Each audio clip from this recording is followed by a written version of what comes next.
Right. The big thing is find your focus. I mean, that's going to be the big thing. Find your, why do you want to do that? You know, and set goals and then set priorities.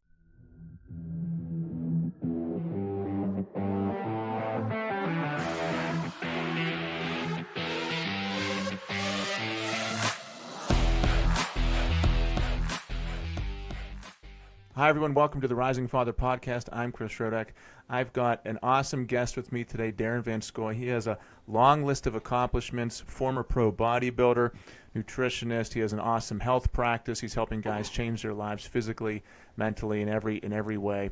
And I'll just let him go through his whole bio, but he's going to really help us and you today in talking about how you can improve your life physically. He's a business owner. He's a father, a grandfather. He's been through it all. So welcome, Darrin. Chris, appreciate it. Thanks so much for having me on. Really appreciate it. You bet, man. There's a lot I want to dig into today. I feel like you have a wealth of knowledge that I want to make sure we can tap into while I have you here. So can you give us a little bit of background just on yourself? Sure. Been into health and fitness for a long time now.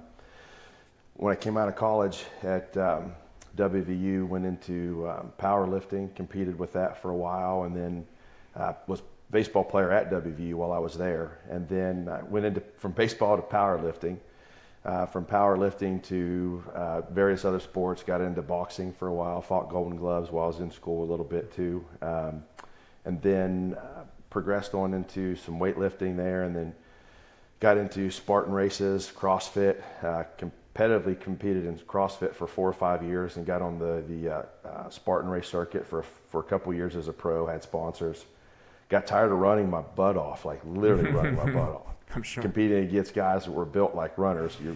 Your listeners can't see me, but I'm 5'8.5" and 215, 7-8% body fat, but I don't look like a runner. So, running was, of course, when I was competing in the Spartan circuit, I was 184 pounds. So it's been a vast change both in diet, training regimen for me, going from, a running sport to a physique sport. Major difference there. And then started bodybuilding in 2017, turned pro in 2019, which is really it's a blessing. I mean, I never expected it to happen that quickly by any means. I know guys I've competed against have been competing for 7, 8, 9, 10 years and haven't had the opportunity to become a pro yet. So very, very fortunate in that aspect. Genetics probably play a little bit into that, and the fact that I can drop weight pretty easily and add muscle on pretty easily. Just got to eat a lot, which sometimes can become a task in itself. But other than that, undergrad, went to WVU, majored in sports medicine and biology there. Got my also degree while I was there in athletic training through the School of Medicine. Went on to chiropractic college and physical therapy school in New York. Dual degrees too at the same time, so that was a little bit rough. And then came out of school, opened up my own practice, and that was in 2000. Came right out of school, opened up a large multidisciplinary practice with a couple MDs, a DO, several massage therapists, had probably 25 employees. So it was quite an undertaking coming right out of college, graduating. I ran that for about 13, 14 years. Lost a lot of my hair in the process. A whole lot of hair in the process. But in that time, though, and being that busy, I still managed to have 4 children during that period of time. Awesome. So had been married to my wife now for almost 28 years now. So we've been through some tough times. We know what that's like to be a business owner, a busy business owner, with a lot of stress. That's a high stress job when you've got that many employees, egos to deal with, that kind of thing. And managed to do it. It's just about setting priorities and that type of thing. So fast forward to 2018, sold the practice, sold the building that I owned, and then kind of went into semi-retirement, working for the company that bought my practice and bought the building.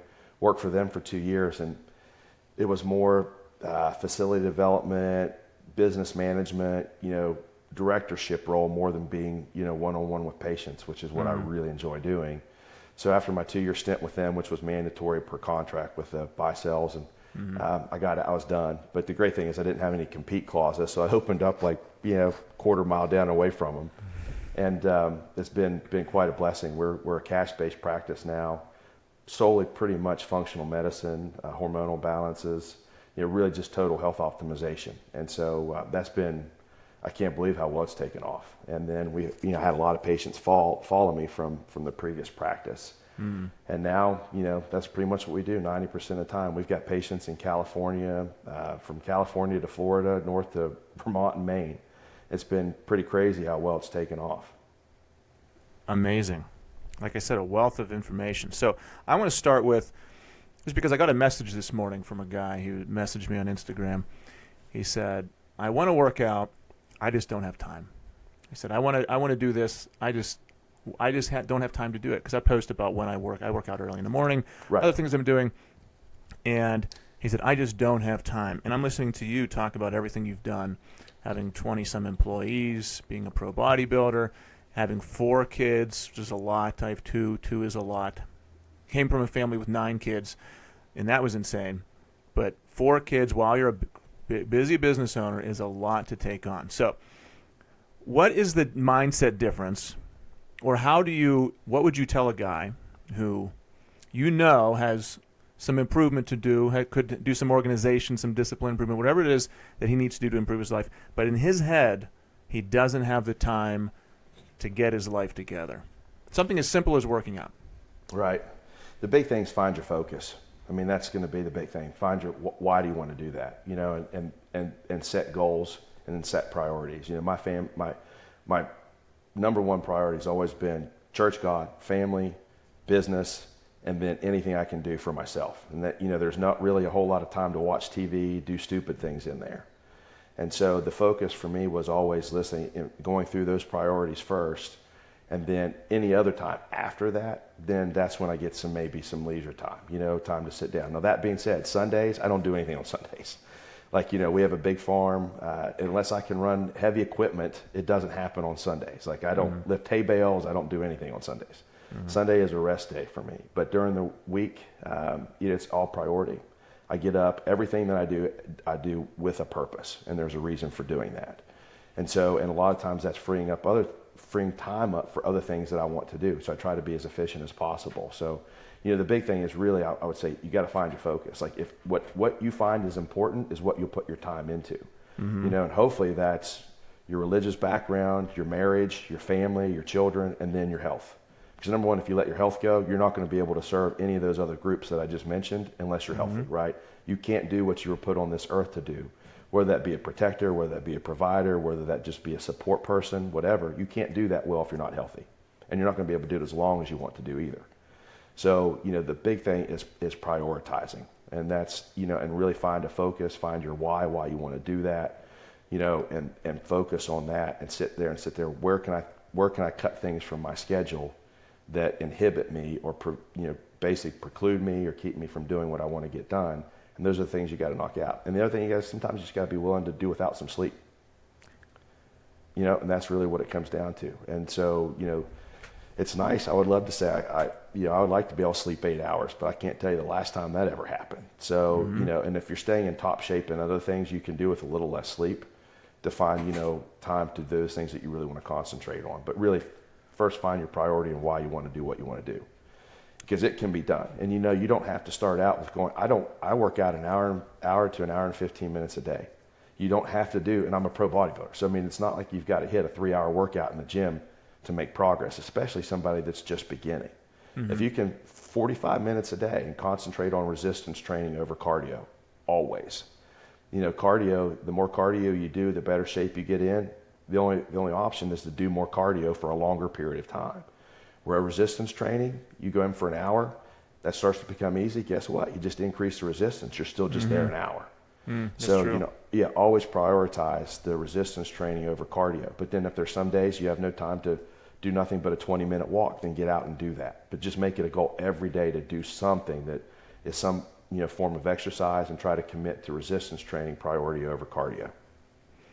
So you brought up sleep, and I'm glad, because a lot of times if you want to get ahead in, like, if you're too busy right now with the way your life is, and you need to add things that are time consuming, then you have to find time somewhere, and that might mean getting less sleep.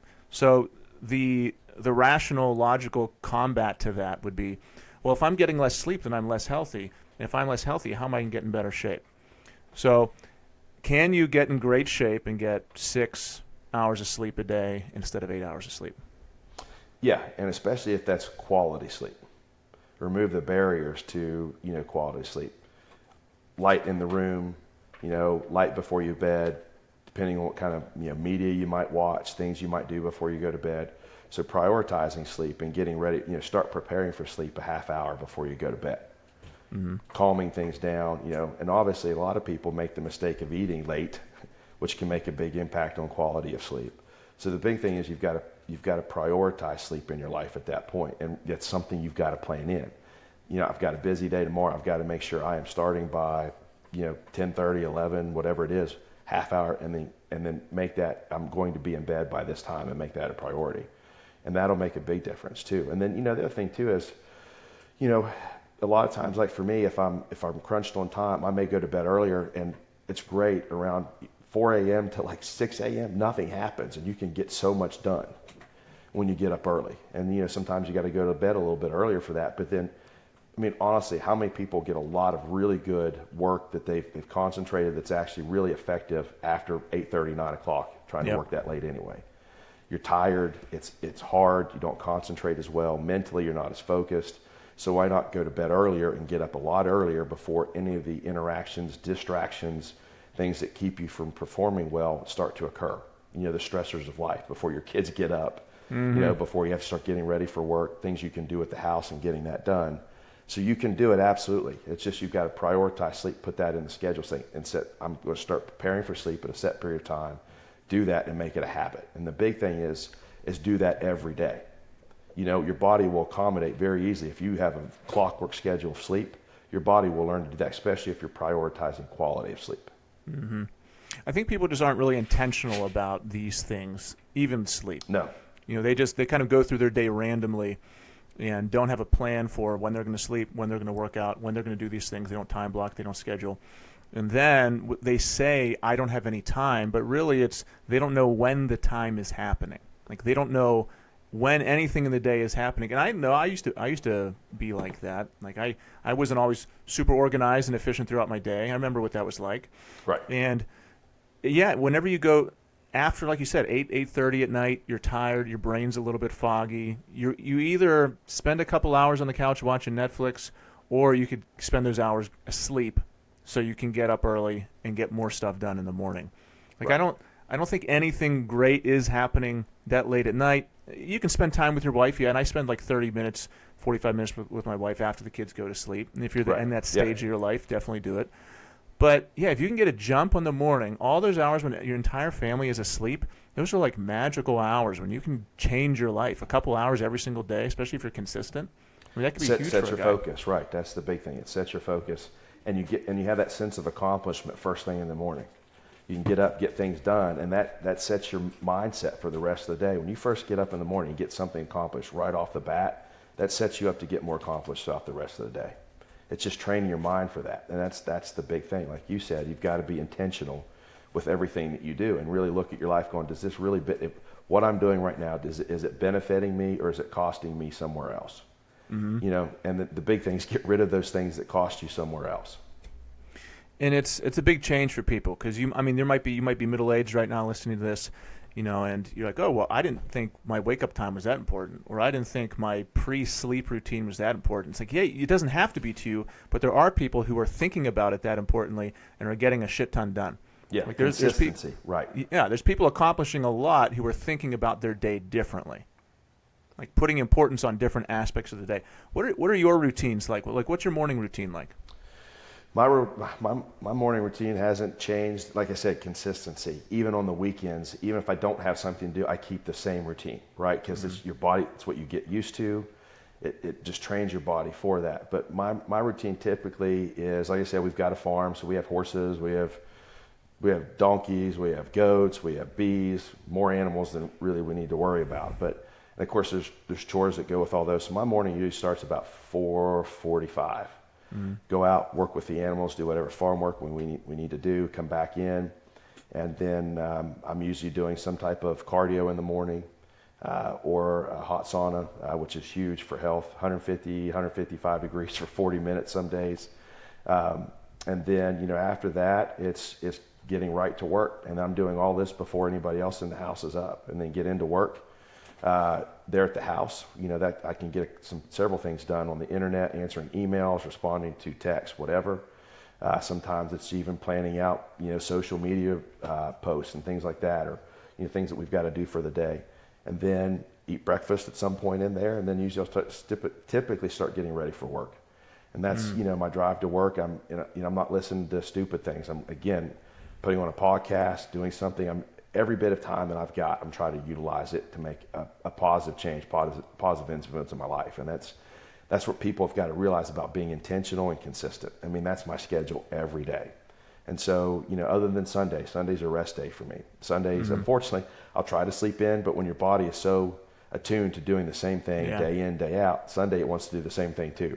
Yep. So usually I wake up about that time, then I just toss and turn in bed for a couple hours, and finally decide to get up because I get frustrated because I can't sleep any better.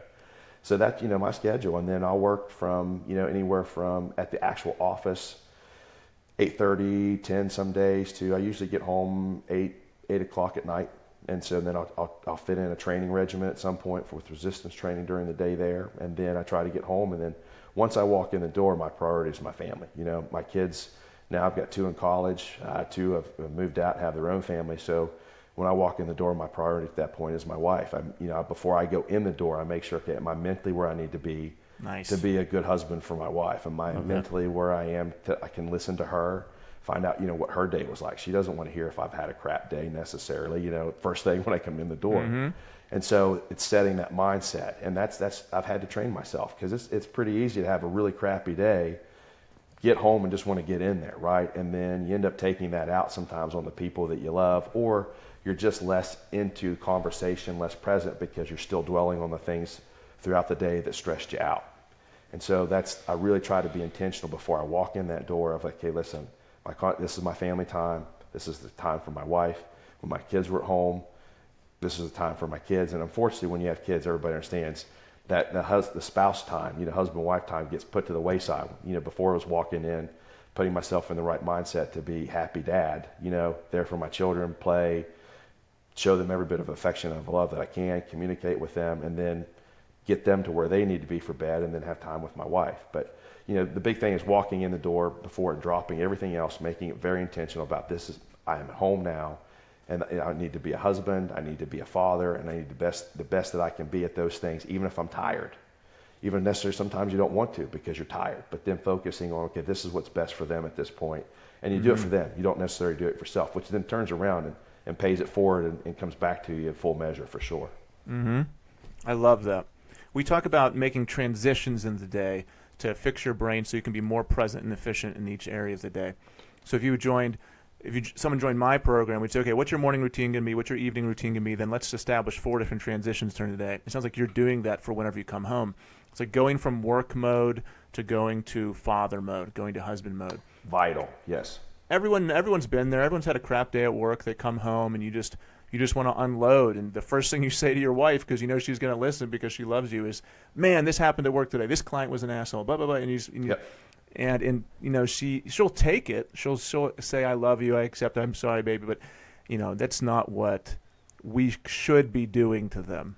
Right. We should be building them up, giving them energy, not pulling them down because we couldn't handle our day. I think that's awesome. And they need that from us, right? I mean, everybody needs a rock. I mean, especially in relationships with marriages, right?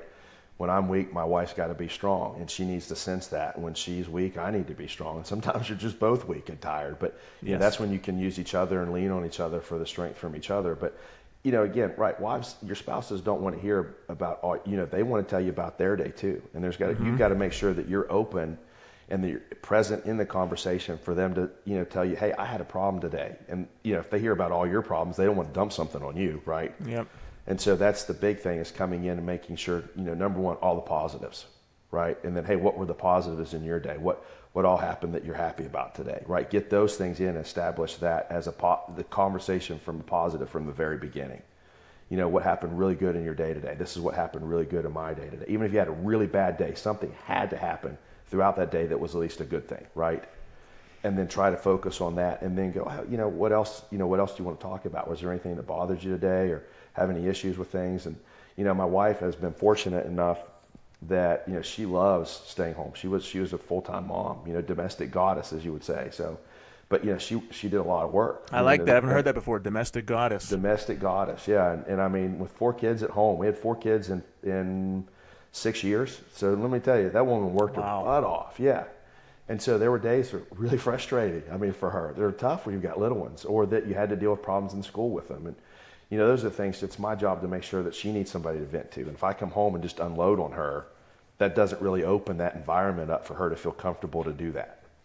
And so, again, as a man, I think that the big thing about being a man is setting yourself up so that other people can come to you and they know that they can rely on you for whatever, right? Mm-hmm. That you always put other people first. And I've seen that, and I try to train my boys that, and teach them that too, because a lot, guys just don't know what it means to be a man anymore. And being a man unfortunately, is they don't. And being a man is walking in the house and them knowing already, hey, it's going to be okay because dad's home, right? But if you come home and you unload all of your problems and dad's in a bad mood, dad's not going to fix anything. And so that's the big issue. It's all mindset about, what's important, what's the priority in your life, and you've got to make sure that you set those.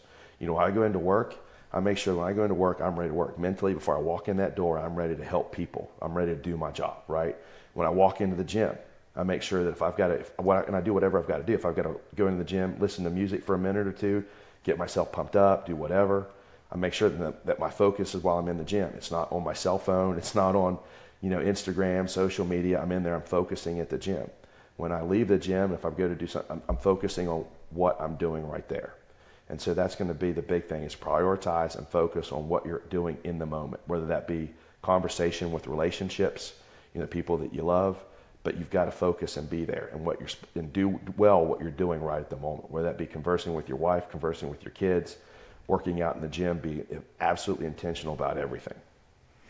And I think when you're talking about this, people have heard similar things before. It's like I just got something in my eye.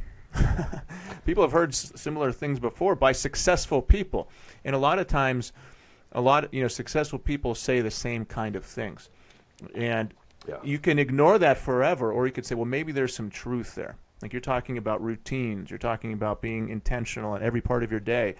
Whenever you're at the gym, don't multitask. Think about just being at the gym. Right. And also talking about, which I love, being a giver, not a taker as a husband and father. Like not being someone who needs a lot of things from his family to be the man he is, or he doesn't need the circumstances to be perfect, the sun to be shining, full belly, 8 hours of sleep to show up as a great husband and father. Just being that and needing nothing.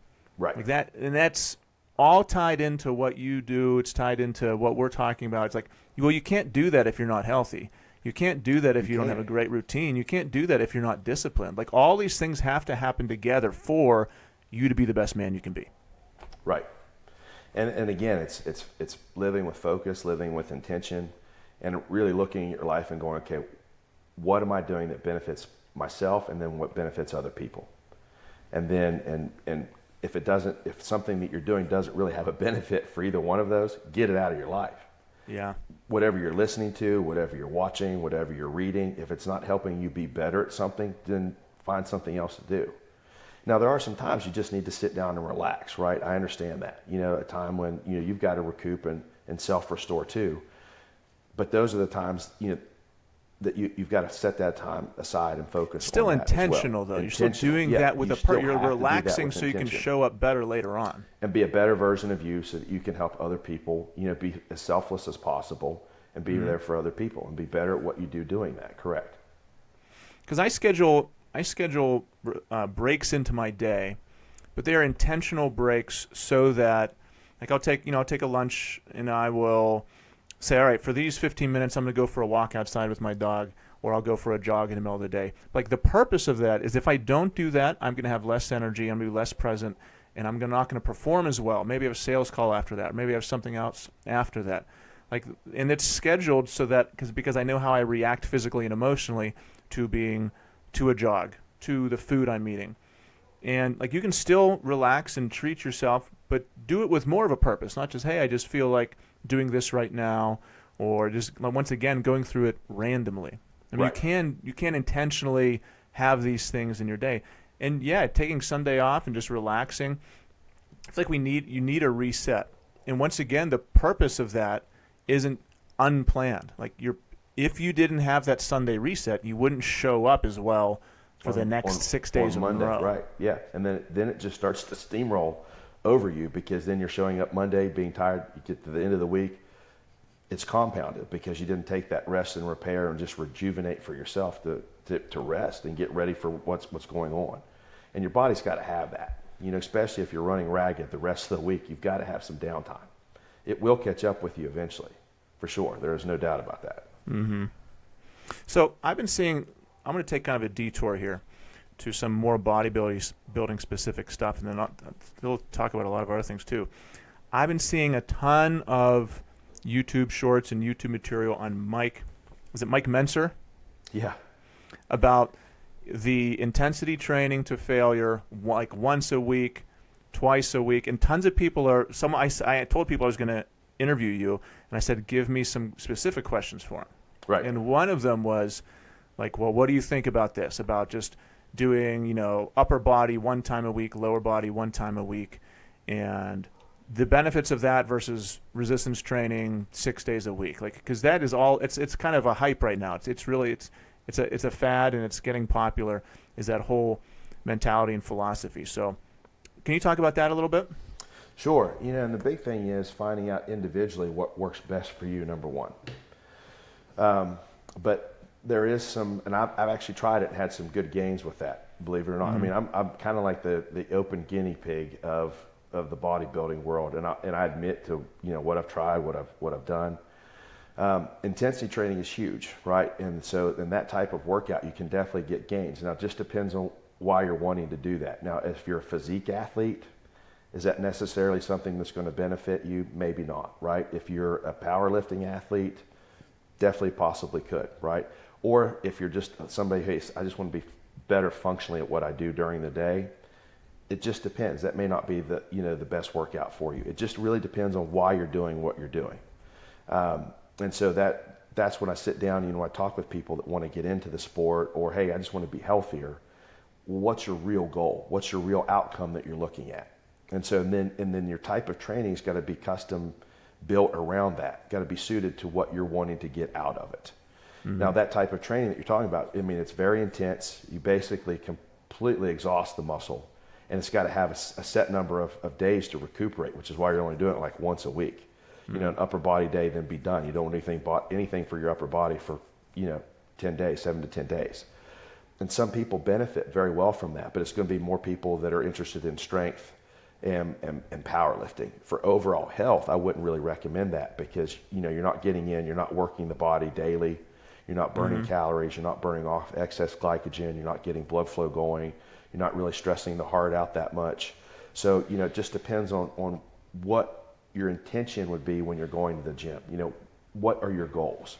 If you just want to drop body fat and look better, it may not be the best workout program, because the caloric expenditure would be better going in and do a total body program 3 or 4 days a week. A little bit more, let's say, moderate volume, say 12 to 15 reps, 4 to 5 sets, hit every body part, then do different exercises 2 days later, hit every body part, then 2 days later. So more of a periodization where you're really going in and you're burning glycogen, excess glucose off, you're creating blood flow throughout the whole body. You're going to burn a little bit more fat doing that. So it just really depends on what your goals are and why you're going to the gym, why you're doing the resistance training, and then gear your program around that. So that would, if you were someone who's interested in bodybuilding, that wouldn't be the program for you. Probably not, unless you've got a really good physique already.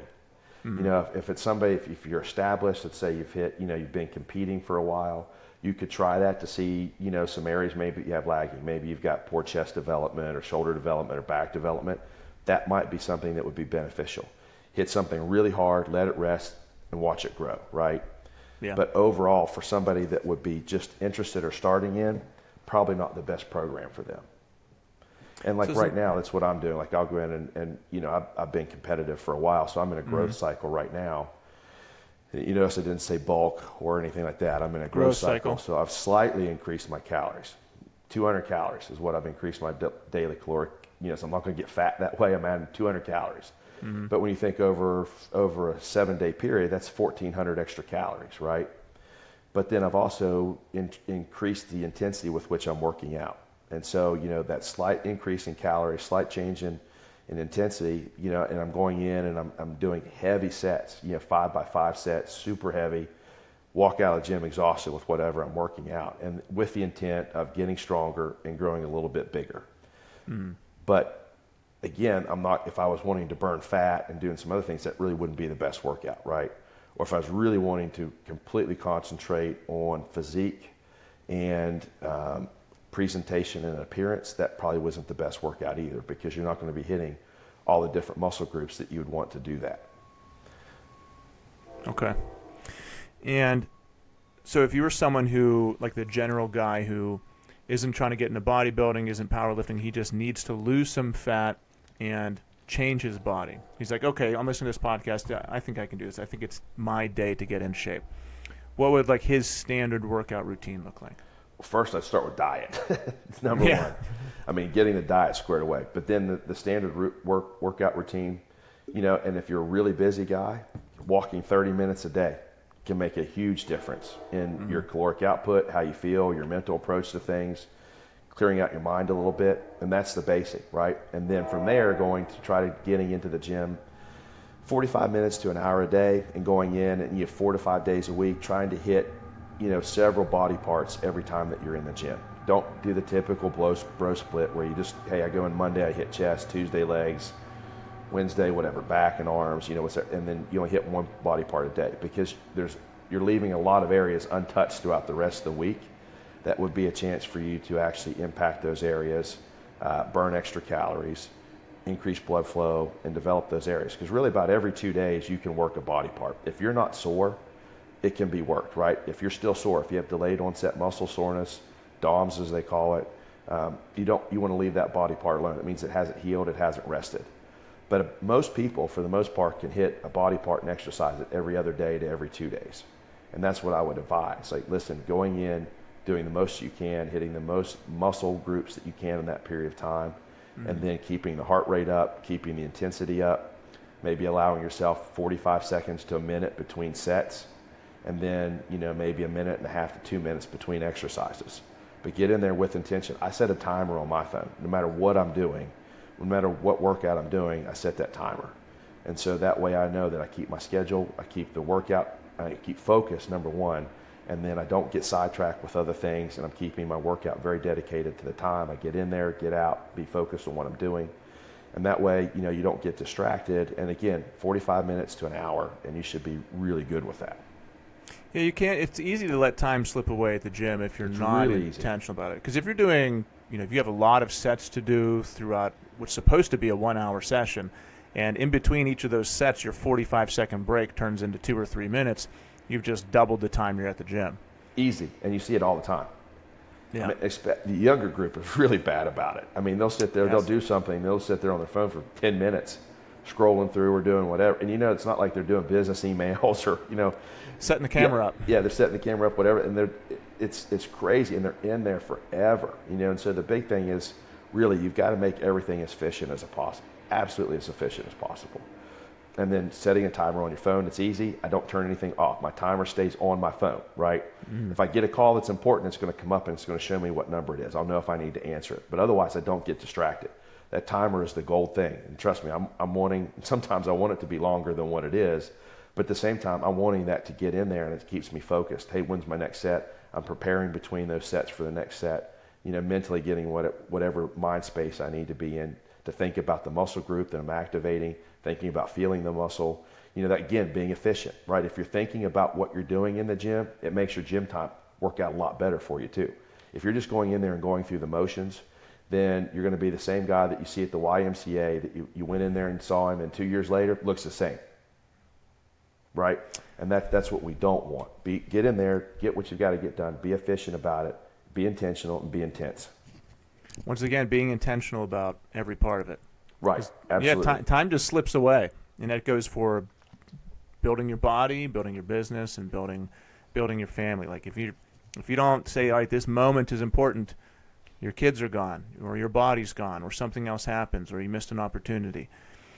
Like and I know, man, it can be difficult. It can be nice to just kind of slide through the day and not be that intentional about it. But what's nicer is having results and accomplishments. Yeah, if your results, everything's about results. If you're doing something, you're not seeing results, you're not doing it right. I mean, that's whether that be in business, whether that be in the gym, whether that be in your marriage, whether that be the relationship with your children. You know, if you're doing something and you're not seeing results or outcomes that you want, I would quickly think about doing something differently, having a different approach, having a different mindset about it, whatever it is. And you see that all the time, that people in the gym, in the business, they're still, business 2 years later, they're exactly where they were 2 years before.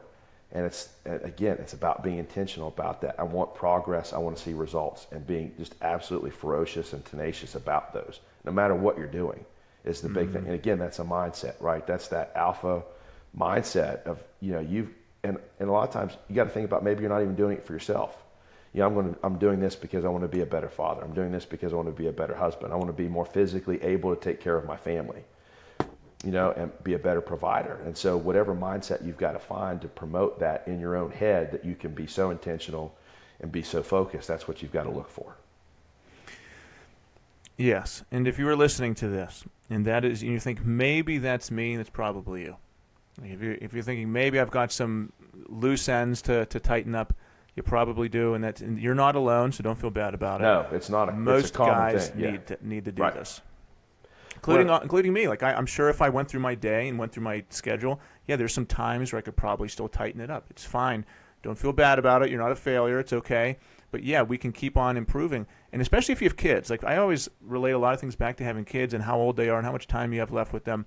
If you're a father with young kids and you're out of shape, or you're not providing like you want to for them, you do have a limited amount of time to make an impact on their life right now. So you do have a time. So get your shit together right now while you still have time. Yeah, and you keep putting it off, then things happen, and you don't prioritize. It just gets worse. Just compounds the problem. And so that's the thing, is that it's just men anymore don't focus. And and what I've told my boys, my daughters, being mediocre is not cool. You know what I mean? You can't accept mediocrity is not the way to get by, right? If you are mediocre at anything, you're just getting by. We weren't built to be mediocre. We weren't made to be, as men, we weren't made to be mediocre fathers. We weren't made to be mediocre providers. We weren't made to be mediocre at everything. And if you're looking in your life and saying, hey, I'm really not as good as I should be here, and if you're thinking about it, then you need to. But don't be ashamed about it. It's just that we're not taught that. I mean, especially the younger generations now. I mean, half of them don't even know. If you ask a younger person now, hey, what's it mean to be a man? I doubt they can even give you an answer. Yeah, and where do you think they're getting mixed messages from? Like, if you're a teenager right now, a teenager boy, what is happening to you in terms of the messages on masculinity? Like, where is it coming from? What are they saying? Well, there's a war on masculinity. We know that. I mean, we've seen that. I mean, that's the thing. So social media is not the place that's going to promote masculine behavior, strong men, good men that can provide for their families. It's all about, it promotes the mediocrity of being a male, right? You don't want to be aggressive. You don't want to rock the boat. You don't want to be too strong. You don't want to necessarily be overprotective. You don't want to do all the things that we were built as men to be. And that's social media. So social media is destroying the picture of what real men do. And we were built to be protector and provider. Period. That's what we were meant. That's what we were meant to do. We're stronger for a reason. There's other things that we have less intuitive emotions a lot of times because we were meant to kill stuff to eat it. And there's just a lot of things that we're built the way we're built because of the job that we have to do. And the problem is that's not what's being promoted in the media. Being a provider, being a dad, being a father, being a hunter-gatherer, right? Being the guy that your family looks to if there's a problem, that's not promoted in the media right now. So where do kids go to find it? If they don't find it in their dad, I don't know. That's a really good question. There's nobody setting that example. No one is. It's important. if you don't find it in your father, where do you go? Right. I talk about that all the time. Well, I know where they go. They go to social media. They go to social media. And then they find examples that their father wouldn't want them to. And that puts a greater responsibility on men to get their shit together right now. Absolutely. Because if you're not inspiring your kids, someone else is, and you have no control over that. Like, you have to make yourself the most inspirational person that your son sees if you want him to model you. Because if he's either going to model you or he's going to reject you based on hypocrisy. Like, if you're an out of shape guy, you live sloppily, no discipline, and you're talking to your kid about living a disciplined life or eating healthy or working out, being strong, he's going to see a hypocrite, and he's going to reject the guy you are right now. And that's not to condemn you. That's saying, okay, this is a realization. This can be something that you can actually, this is a perspective change that maybe you can use to change your life. I was there at one point. I remember I had shoulder surgery, I had rotator cuff bicep tendon surgery, and I kind of use that as an excuse, so I can't work out, I can't watch what I eat, which is all bullshit. And I let myself, Absolutely, yes. I know, complete bullshit. But I use that as my excuse. And I got overweight, and I just let myself be sloppy. And I look back at those pictures like, man, you weren't doing it. Like, you've bought the bullshit you were telling yourself. Yeah. But then I allowed myself to make a change. Like, I had a wake up call, and like, yeah, I got my shit together. But you can still get your shit together, and you have to do it right now. Age is irrelevant. Your past, how much you screwed up, you can get your shit together anytime. But you've got to make the decision to do it. And you've got to say, listen, I'm going to put the effort out. That's the big thing. And, guys just don't want to put the effort out in relationships, especially when it comes to that kind of thing. And modeling and setting the example for kids. I mean, you ask some kids, they'll think, hey, being a great dad means making a lot of money. And I know a whole lot of phenomenal fathers that aren't real well-to-do or wealthy by any means, but they're great dads. And so, again, we've got to establish what it really means to be a great father, what it means to be a great husband, what you do as a man to be a great man, right? And set that example for the generations that come after you. And it's relationship based, but number one, you've got to be focused and intentional with those relationships. Otherwise, they fall to the wayside, and kids will pick up that BS faster than anybody, right?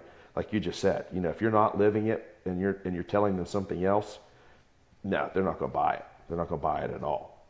And if you're not having those discussions with them about it, there's somebody else will fill their head with a bunch of bullshit, like you said, real quick. Or they're formulated on their own, which is even worse. Yeah, and even for me, I remember all the TV shows we used to watch growing up, and whenever the male figures were always so weak and stupid, like King of Queens and all those. And even at the time, I remember watching them and asking my parents, why are the guys so dumb? Like, why? Even back then, for the past couple decades, every time you watched TV, the men were so weak. One show that is borderline, but I do still like, is Home Improvement with Tim Allen. Yeah. Because he at least was a strong, like, masculine guy, and he talked. There's a lot of men issues. Like, we started watching, that's on a Disney Channel. We started watching that a couple weeks ago. Now it's one of my kids' favorite shows, and I'm okay with them watching that because it's like a normal family dynamic. The dad is masculine. The dad, he flirts with the wife. He jokes. He has strength. He's confident. He knows what he's doing. His kids, yep. Sure, he's dumb sometimes, but for the most part, it's really good. And then, honestly, when he talks to Wilson, his neighbor, they talk about some serious men's issues. And I was just blown. Like yesterday, we watched an episode. I was blown away, talking about tribalism and manhood and all this stuff. I was like, man, there are a lot of great lessons in here. So that's one show where they're actually showing some good stuff in terms of masculinity, but the kids don't have a lot of great options whenever they're watching social media, TV, YouTube, especially YouTube. I know if I let my son go free on YouTube, he'll end up watching, some 40-year-old guy in his parents' basement playing Minecraft. I mean, that's he's watching someone else play a video game is what kids like to do. It's crazy, yep. But so, like, if you're the father and you are not inspiring them to go out and do stuff, then man, you're really leaving what happens to your kid up to chance. You can't do that. No, you can't, and because they're going to find it one way or the other. And I mean, hopefully it be maybe a good coach, maybe something, a good teacher, but more than likely they're going to find it off social media and their friends, and that just leads down to a rabbit hole that just goes to nowhere and just gets them in trouble. Yeah. Because then they're making up their own rules as they go by, and just it doesn't lead to any place good. So that's the thing, as men, we've got to step up, and we've got to help other men see that they've got to step up too. there's nothing wrong with having a relationship with a guy and say, hey, listen, I've noticed a couple of these things, and if they're good friends, if they're a good friend of yours, they're going to take it in stride and go, yeah, I kind of see. I hope somebody will call me on my bullshit and say, listen, I know you say this, but this is what I'm seeing you do. My wife is great about it. So, that's the thing and listening to other people. But a good hard look in the mirror, a lot of times, if you're really looking and being introspective about your life, a good hard look in the mirror can teach you a lot of things sometimes. Yeah, and it can be painful to dig in. Very. But that is where the growth happens. Like, you can't put on those horse blinders forever.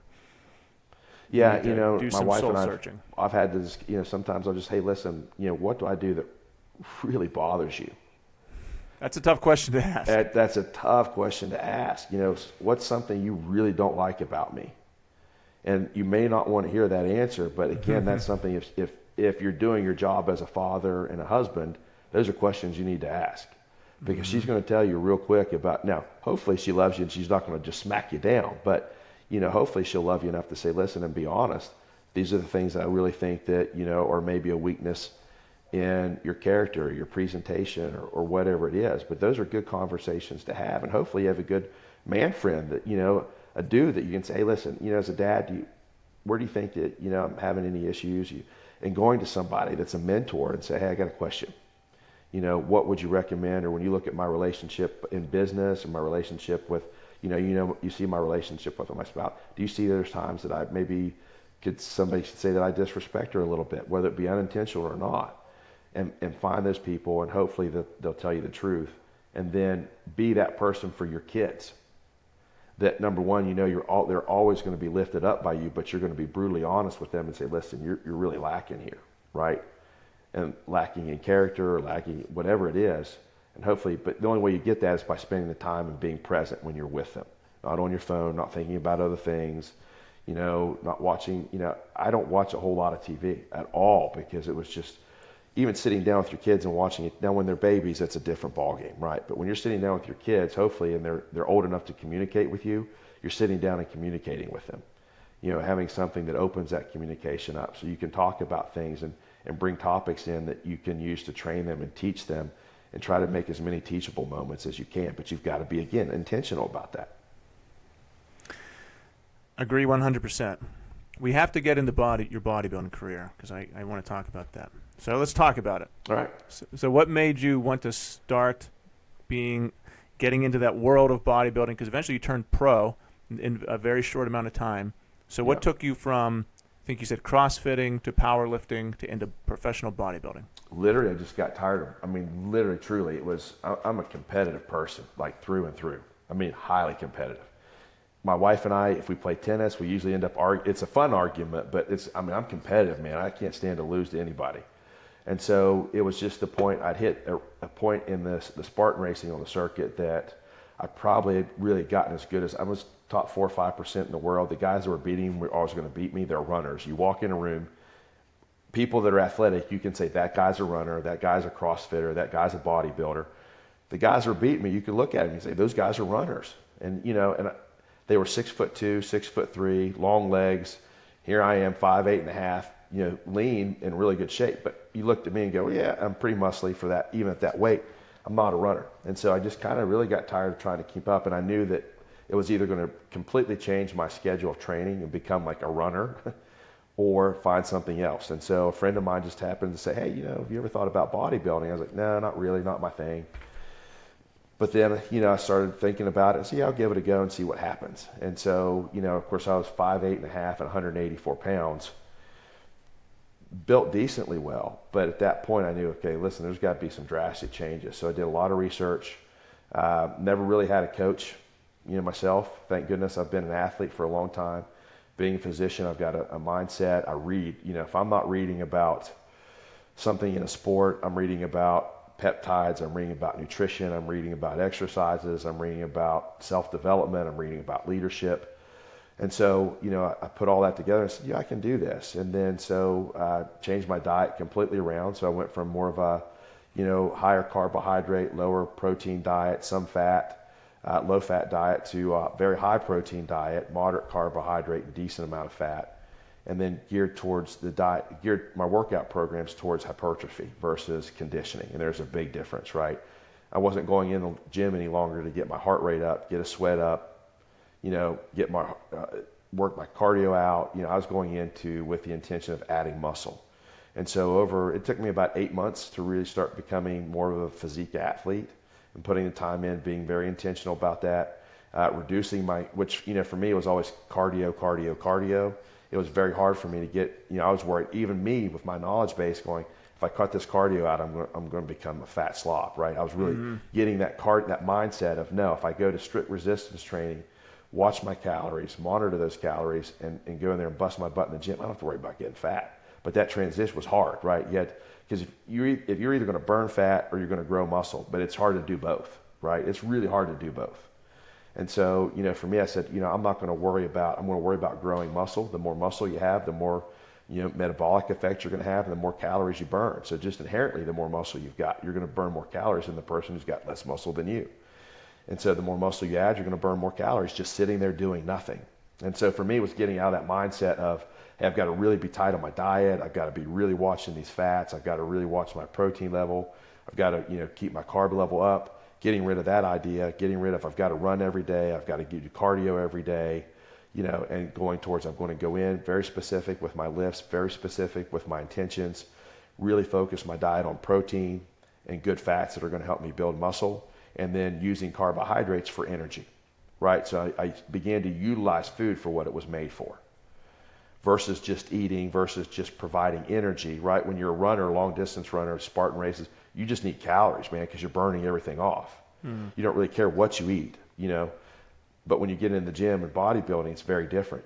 Everything you eat needs to be in support of building muscle mass. And so there's going to be a high protein, good fat diet. Your carbs are basically for energy, energy expenditure, so that you can get the most out of what you're doing, not fall flat. But they aren't the emphasis in growing muscle. And so it was a mindset change. And then getting in there and just working out and realizing, hey, listen, I don't look like what I'm going to look like in 6 months.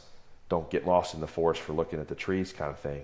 And then, and don't take pictures. Don't step on the scale every day. Don't look in the mirror every day.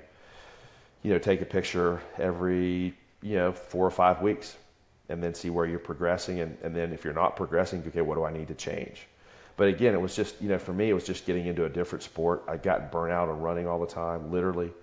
And it was a different focus, and I just really got into it and loved it once I got into the resistance part of it and really focusing on the resistance training. And then got into the competition part of it, like being on stage, competing against other people. I mean, for 8 months out of the year, the only person you're competing against is yourself, right? You get up every day, I've got to do this. There are times I don't want to go to the gym, right? I'll be the first to admit there's times I'm tired, there's times I just don't feel it. But the discipline part of that is you go in and you do it. You go in and you do it like you enjoy it, because that's what discipline is. You go in there, and even if you don't want to, you go in there and you do it as if you were wanting to be there. And so I did that, and then started showing really, really good results, listening to judges after I would compete, take that to heart, be very, very pointed and focused on what they said was my weak points, go back, focus on that, compete again, weak points, go back, focus on that. And then it was funny because the one time I actually employed a coach was the worst presentation I ever had on stage. And so, so many coaches use cookie cutter programs that, they just give to everybody. And for the most part, those programs will do relatively well. But when you take into consideration, I get up at 4 or 4:15 in the morning, I do farm work, I throw hay bales around, I clean stalls, I do that when I come home, I see patients all day, I work out during the day, like I am moving all the time. And, this coach kept saying, you got to do more cardio, you're not lean enough. And I kept saying, I'm feeling bad, I don't understand, don't worry about it, we'll build you back up before the show. Never happened. Went into that show looking awful. And it was because that coach couldn't adapt his coaching methods to really the client that I was as an athlete and go, okay, wait a minute, this guy's different because of all the other stuff he's doing. I need to back that off. So that, if you hire a coach, make sure you hire a coach that actually listens and pays attention to who you are and what you do and builds your programming around that.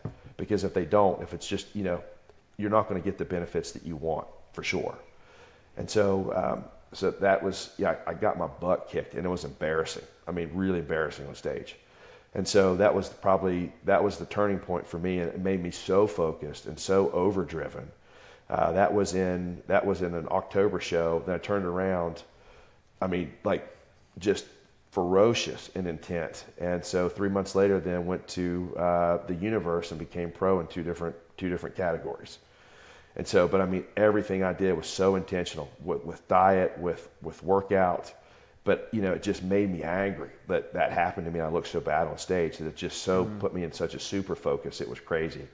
And then turned around and, you know, in a 2-year period, went from just starting bodybuilding to turning pro. That's wild. That's a really short amount of time.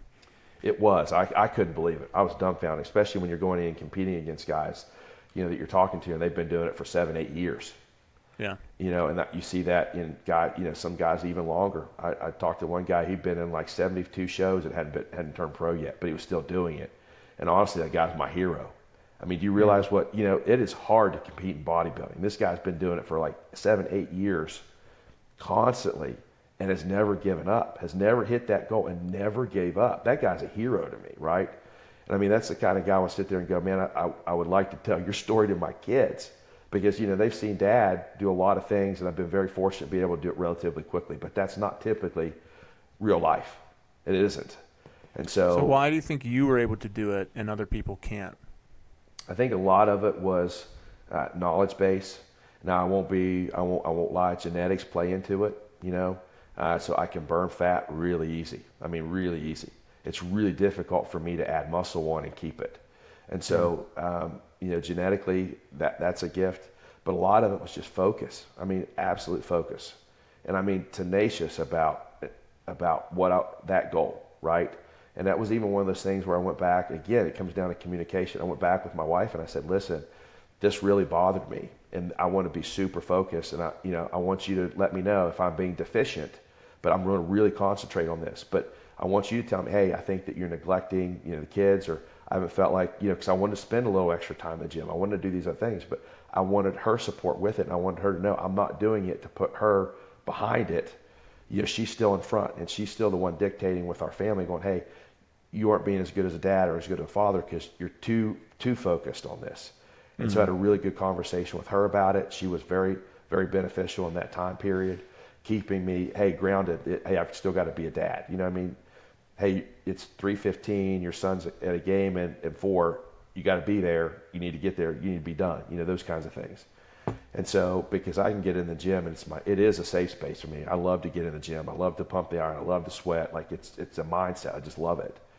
But again, it was a communication thing with her. But then the big thing was knowledge base. Diet was huge, and just getting super focused. But you know, I've been an athlete for a long time.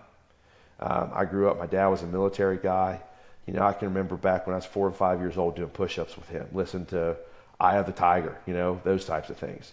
Yeah. And so again, that goes back to that set the example for me. I saw my dad when I was a kid doing push-ups and sit-ups and, you know, running and doing, and I idolized my dad because I got to see, I saw my dad as a muscular guy, you know, and these things and dedicated. And so that did a lot in establishing that as a priority for me, that physical fitness, that health, overall health. And so, you know, that I've benefited from that, and a lot of the fact that, you know, I've seen that since I was very little, that physical fitness is a huge part of life. And so I've always been somebody that's been a priority for me.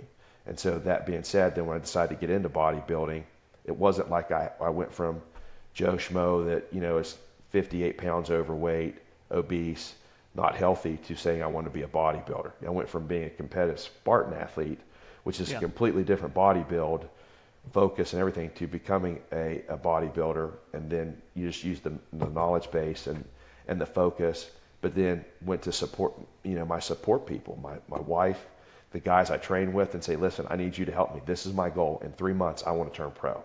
I want to get away from this embarrassment and I was embarrassed. I want to get away from this embarrassment on stage.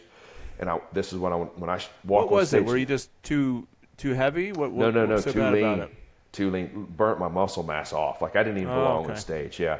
So I got there, you know, I usually compete in the 207, 208 range. Mm-hmm. You know, I relied on this coach. He's like, you know, we got to get you shredded. We got to get you super lean. I went on stage like at 188 pounds. Looked awful. Yeah. and looked absolutely awful. And then so fatigued and felt like so bad. I couldn't even pose correctly. Like it was just, it was just No bad. energy. No energy. Yeah, it was just dead. And it's one of those things where you go, Darrin, you got the knowledge base. You should have known. But I know. But it's one of those times, sometimes you get too hard on yourself, or you're too easy on yourself when you're coaching yourself, and having somebody else tell you what you hopefully is true and good information can be beneficial, right? Because you can be awful hard on yourself when you look in the mirror in bodybuilding and go, I've got to work harder at this, when you don't really need to, right? Self-perception is huge, or misperception, I guess. Yeah. And so, I hired a coach, and it just didn't work for me. And so that was the big thing. But I was truly embarrassed about presentation. You got judges that have seen you on stage before. What happened? It looked like I just kind of threw all the rules by the wayside and just didn't eat, didn't do stuff. And it wasn't that at all. I just really got ran into the ground.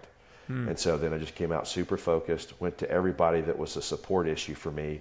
Like I said, the guys I trained with, my wife, everybody, and said, listen, I need your help on this, and I need you to tell me, when you think I'm doing things right, when you think I'm doing things well, keep on me if I become unfocused and other things, because I can get real hyper-focused on something that I really want to accomplish.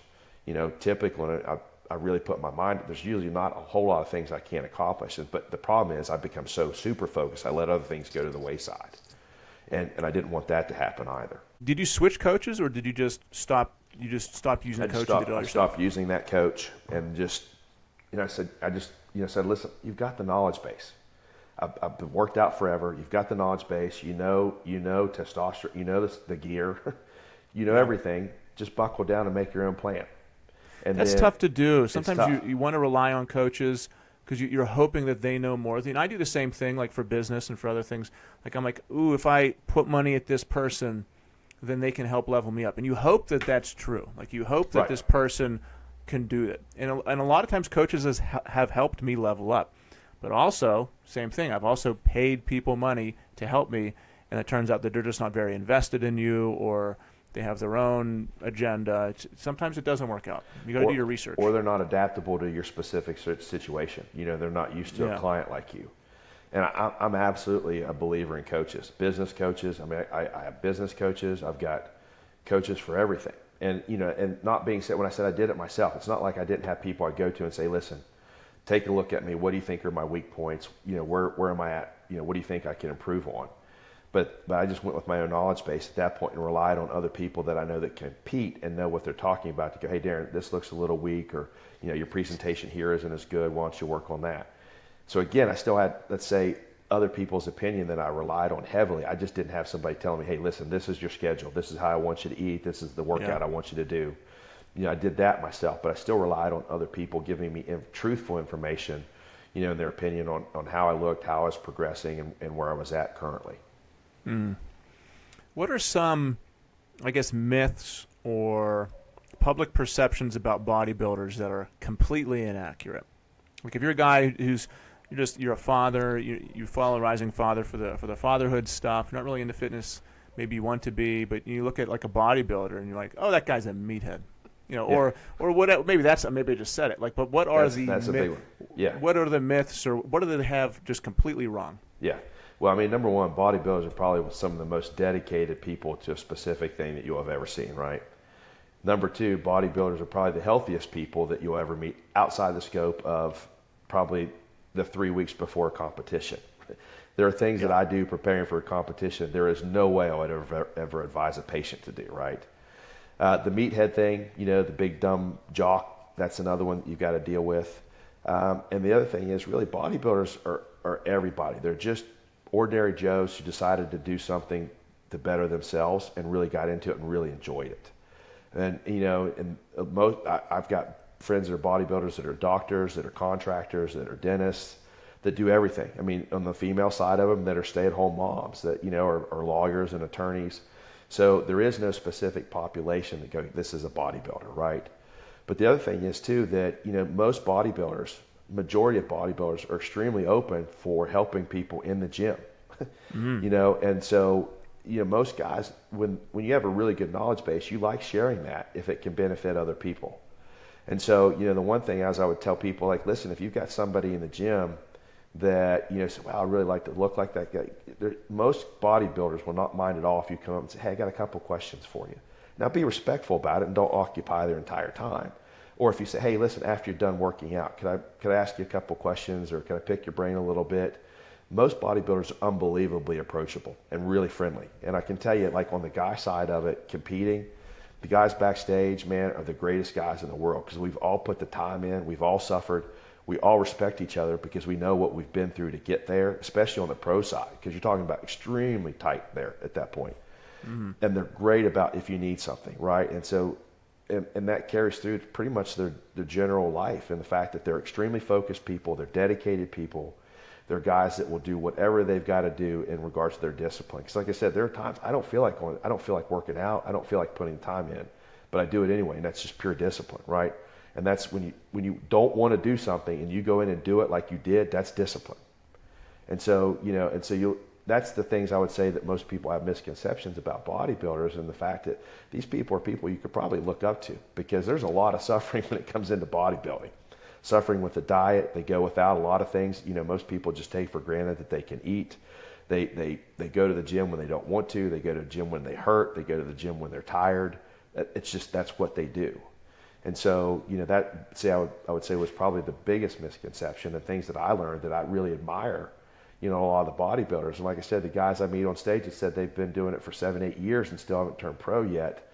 That's a guy, man, I admire a lot. You get my respect, because those people have gone through hell and high water to try to attain it, and they still haven't, and they're still doing it. You can't ask for more discipline and focus from somebody than that, right? And so, I really admire them. Now, that being said, they could be terrible fathers, terrible husbands on the other end of it. But at least there's one thing about it that I will give them respect. That's hard to do, and they've kept at it, and they're tenacious, and that is unbelievably respectable. Yeah, I think there's the misconception happens if you haven't put in the time or discipline on your body, because you don't understand what the suffering is like. No. And I don't either. Like, I don't understand. Look, for your level, I haven't. I've got myself in pretty good shape. I've done a cut before, but not to the pro bodybuilder level. And one of my best friends is currently in that phase. I think he's 4 weeks out right now. I mean, he is suffering. Yeah. Big time. Like, he's on a Stairmaster, an hour at a time, coming back later, wearing a hoodie, just looks like he's in hell right now. But he still has 4 weeks to go. Yeah. Yeah, and it's like the ability to get yourself to do that is so hard and so rare. It's less than 1% of the people, I think, that can actually get themselves to do that. But if you have done a little bit of that, you can understand the insane discipline and mental control it takes to be able to force your body, because it's so different. Like, attaining business goals and all these other stuff is extremely impressive. But to be able to force yourself to not put that little donut in your mouth when it's so easy and it tastes so good, and there's no resistance, or to sleep in when all you have to do is shut your eyes and you should be at the gym. It's like, real to easy. Control yourself physically is just different than all these other things. Like, I have so much respect for people who can get themselves to that level, because it is just the complete mastery of yourself. It is, and it's becoming very. You got to become very attuned to your body, because there are times, I can tell you, I go to the gym and something starts to hurt. You can't sit there and go, I'm going to keep working through that, because you're only going to make it worse, right? And so that's another aspect of it. I mean, most bodybuilders that are at the pro level too, or really good at the NPC, the non-professional level, they're very good at listening to their body and what it tells them, right? Because you've got to learn that, because if you keep training something and you get hurt, then you're done competing for a while too. And so it becomes listening to your body of, okay, knowing when you can push harder and when you have to pull back sometimes too, or when you've got to lay off a specific exercise or something because it's causing some pain or some tendonitis or whatever. But then the thing is, you're finding substitutions for that. It's not like you're just, hey, I can't do this exercise, so I'm just going to not do it.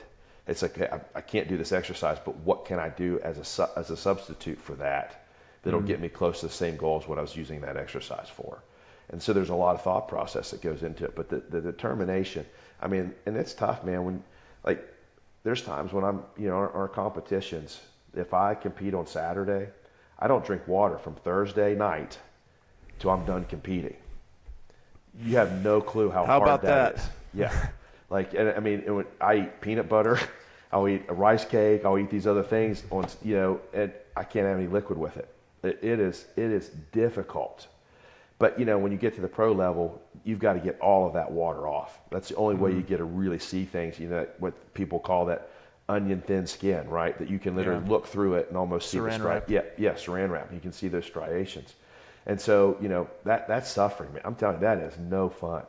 Especially when you get to Saturday, you're dying of thirst. Mm-hmm. I mean, mentally, it's something you've got to overcome too.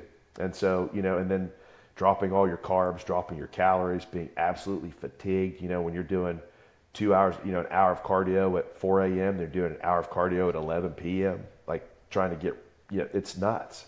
But the discipline in that is the physical discipline that it takes is extremely difficult, because there are times it just hurts and you have to push through and do it anyway. And then if you can do that, if you can force yourself to do that physically, I feel like it's easier to make yourself to do other hard things in life. If you forced yourself to not drink water for 2 days and do 2 hours of cardio plus something else, it's probably a lot easier to have that difficult conversation with your wife, to make that business decision that was hard for you before, but you've done all these other insanely hard things that are much more harder than that when you look back on it. Right. Yeah, you mean every time you walk out of the gym, you probably have a sense of accomplishment, and that's going to carry through to everything else you do. Again, that's like I said, when you first get up in the morning, 4:15, get something done. Right off the bat, you've already got, a lot of times, done more than other people do throughout the day. If you accomplish that something that first time period, it just sets you up to be a winner the rest of the day and have your focus on getting things done. And that's, you hear people say all the time, get shit done. That is absolutely the case. You've got to focus on that no matter what you're doing.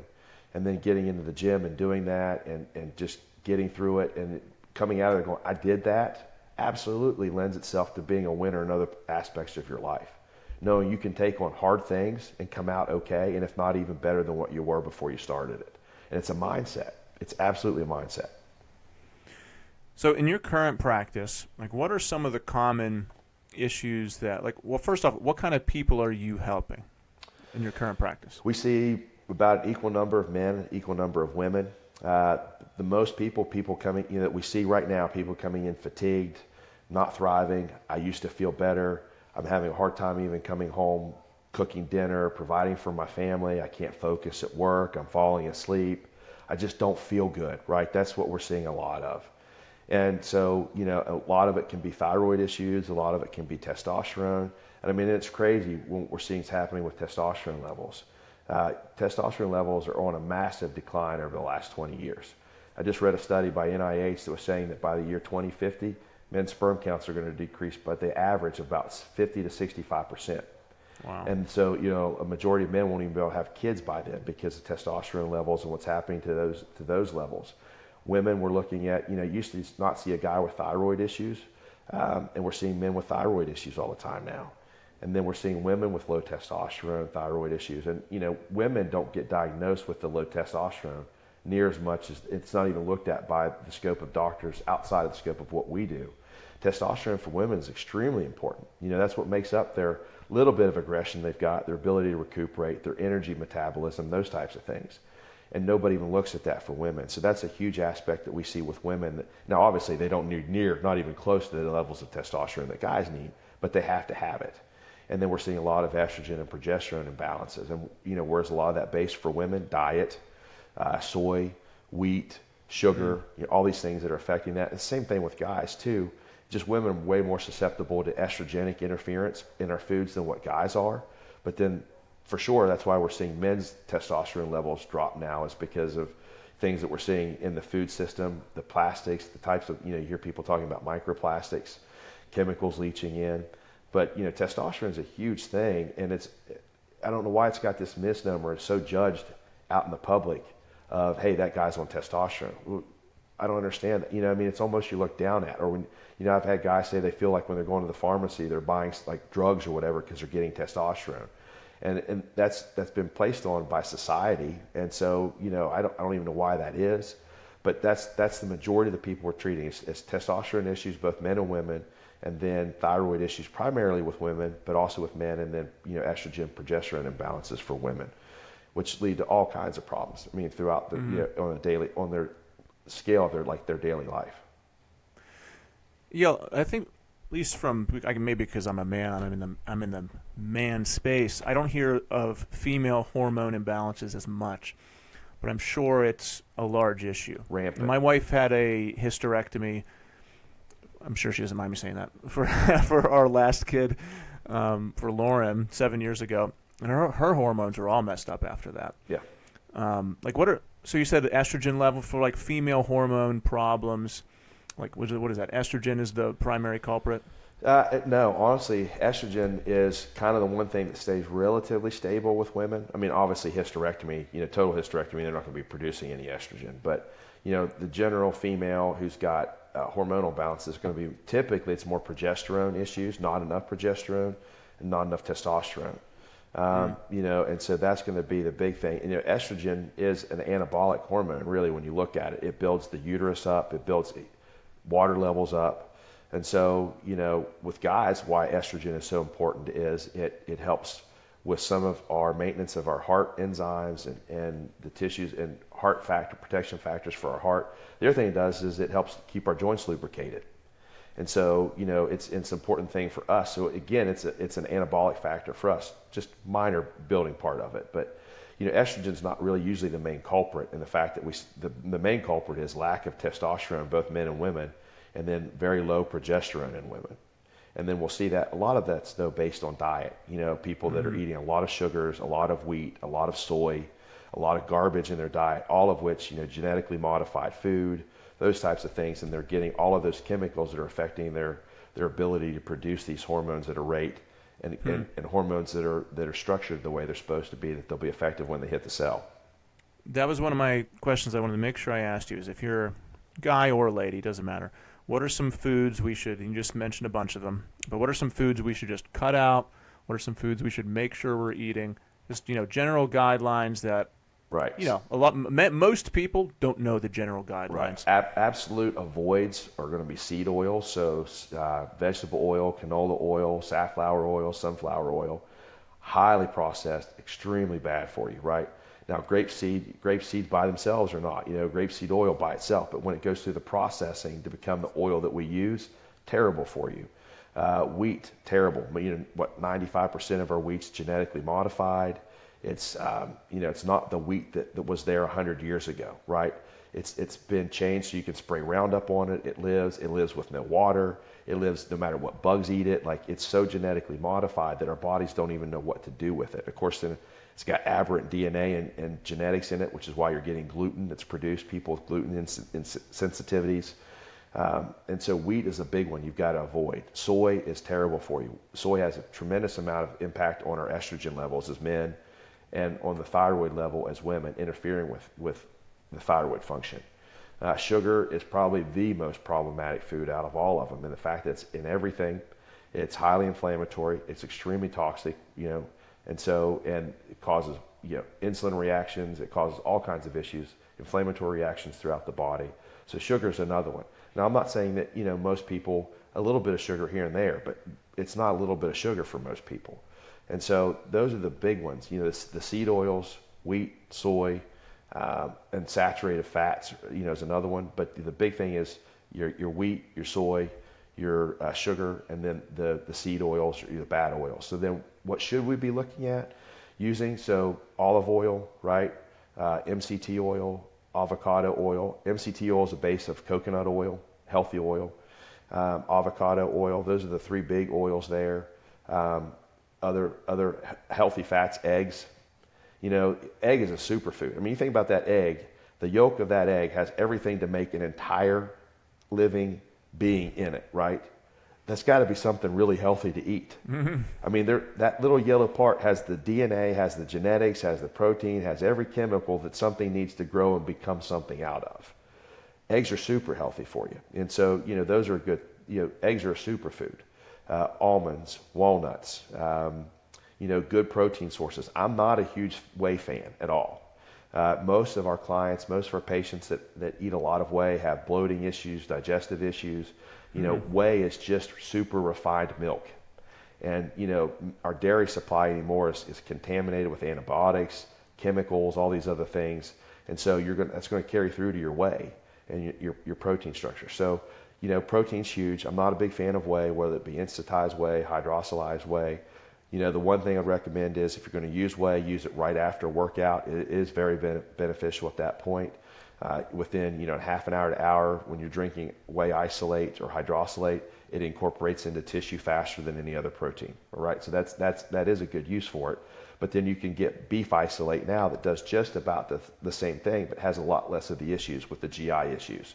Beef isolate. Yeah, so beef isolate. So there's products out there like Carnivore, Redcon, that are whole food proteins. So they've got beef, they've got salmon, they've got fish, they've got chicken, pea protein, hemp protein. So they're a very broad spectrum. So your protein sources aren't coming just from one thing, i.e. milk, or just from beef, or just from fish. And so I'm a big advocate when you look at the overall health aspect.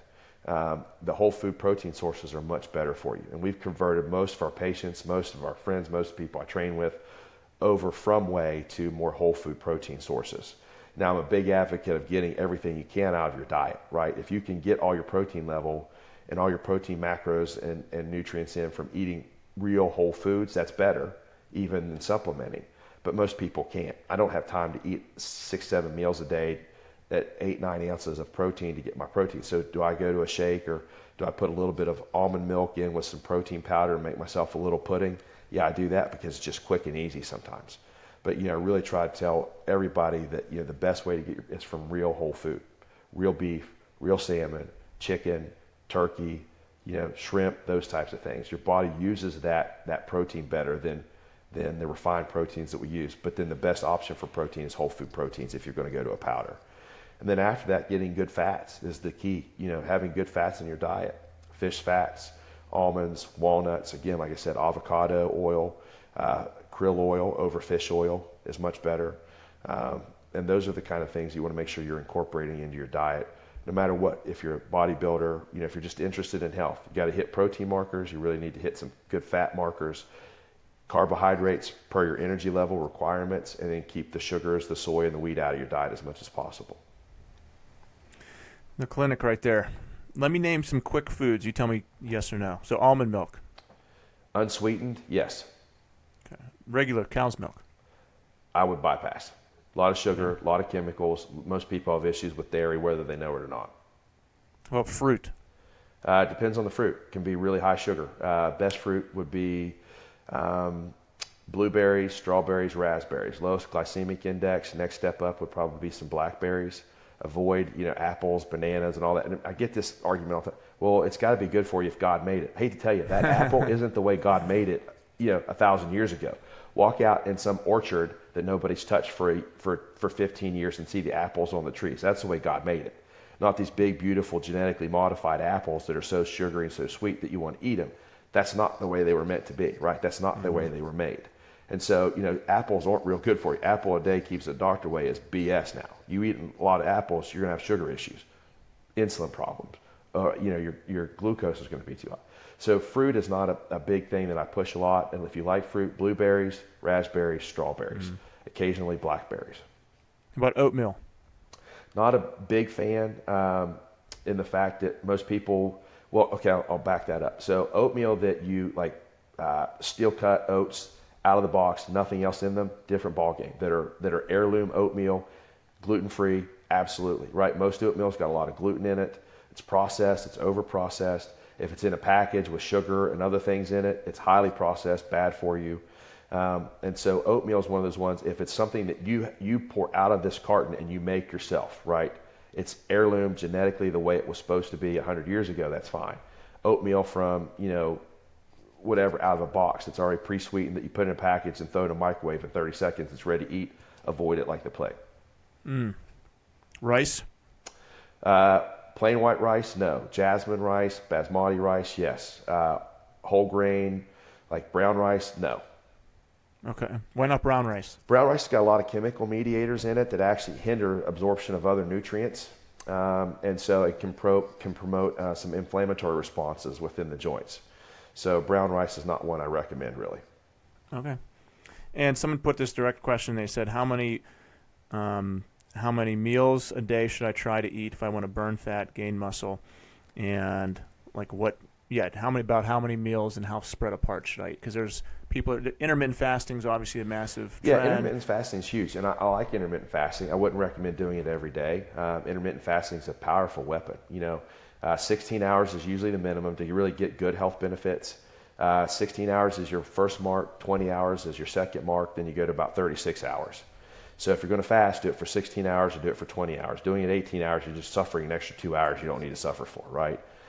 You get a little bit of benefit at a 12-hour fast, but not a whole lot. 16 hours is really your first marker where you're getting a lot of good benefits. Growth hormone spikes, your body's turning on dead and injured cells and starting to tear those up and eat those up, get those out of the way.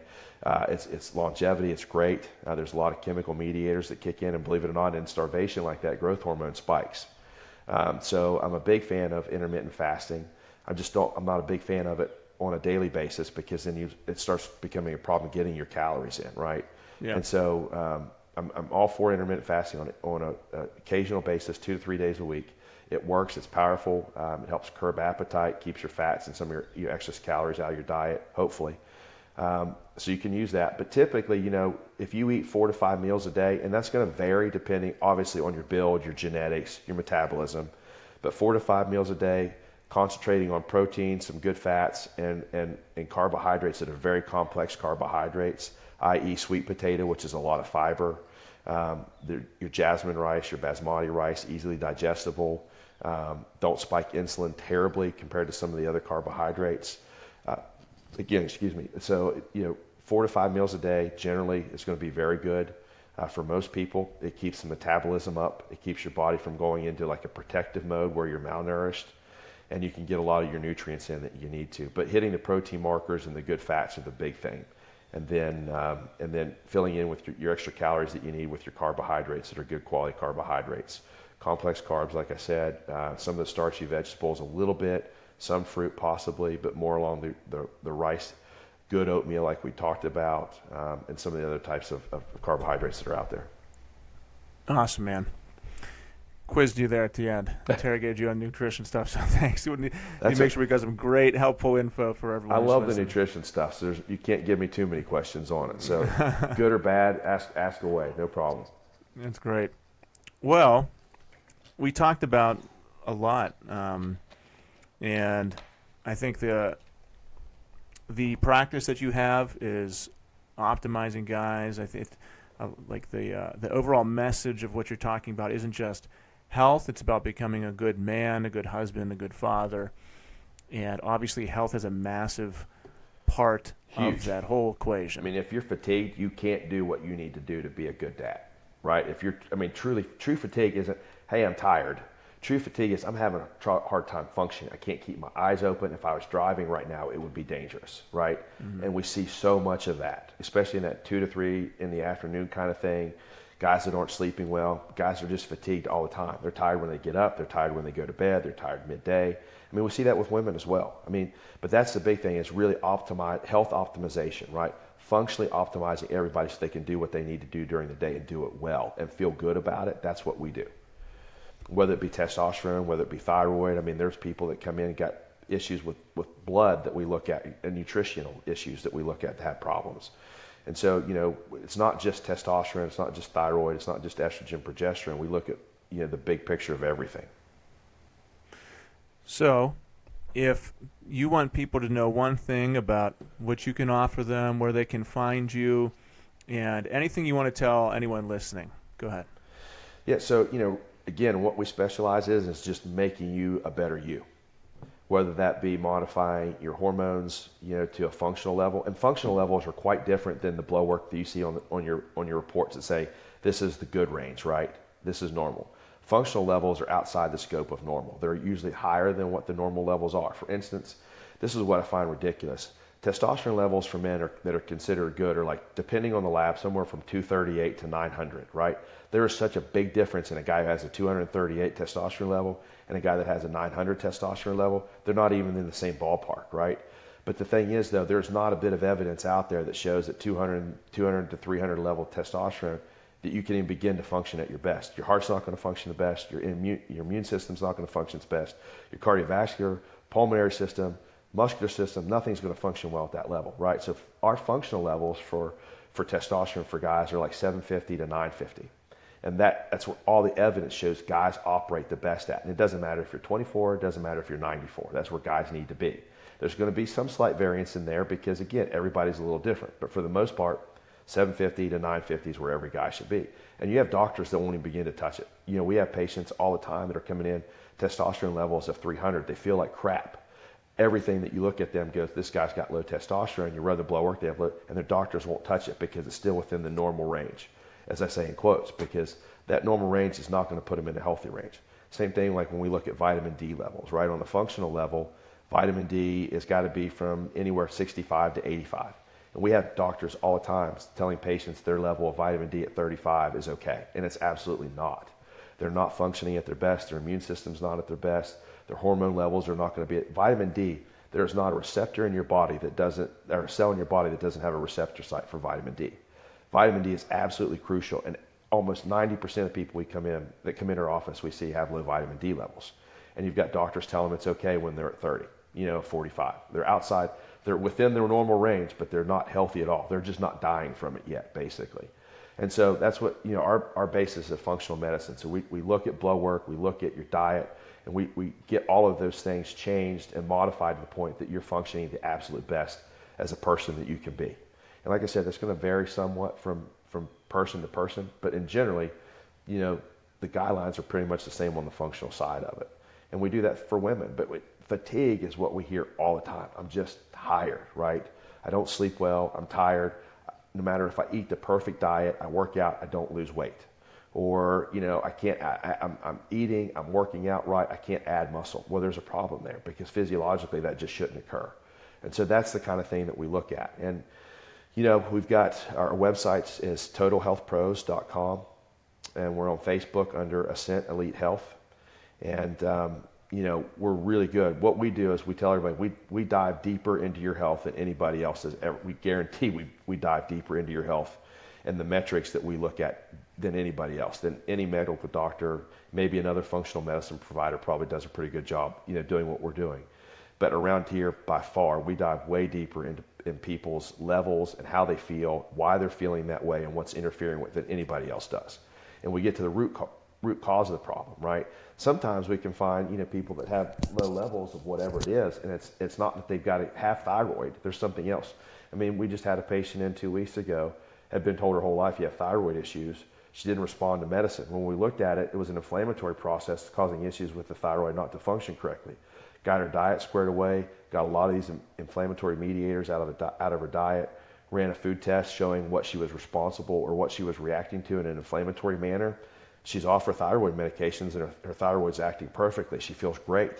But it wasn't her thyroid that was the problem. It was a cell problem, but it was a cell inflammatory problem mediated by her diet and lack of other things in her diet. And no other doctor looked at that and said, well, maybe this is the problem, right? So we really gear ourselves to looking at the root cause. Now, the problem with testosterone and some of those levels is when those are low, it's especially really low, like in the 200 and 300 range for guys, you're not going to get that up by changing diet and for adding some good fats in.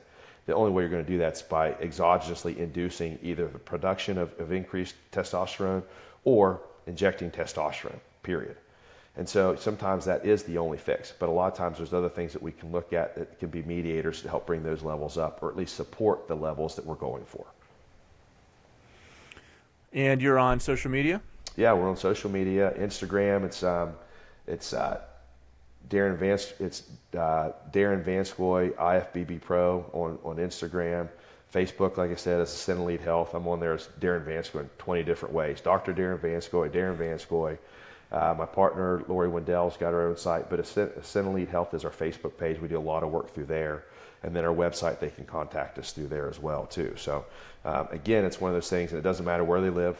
We can work with patients on a Zoom level outside the scope of our local area, and we're doing that on a pretty mass scale now. So, awesome. Thank you so much, Darrin. Everyone can listen to this podcast and change their life with many different ways. So I appreciate that. Yeah, no problem. And if you get people with a lot of questions, let me know. We'll hop back on here anytime or, figure out a way to get the answers to them for you for sure. Absolutely. Thanks so much. Thank you.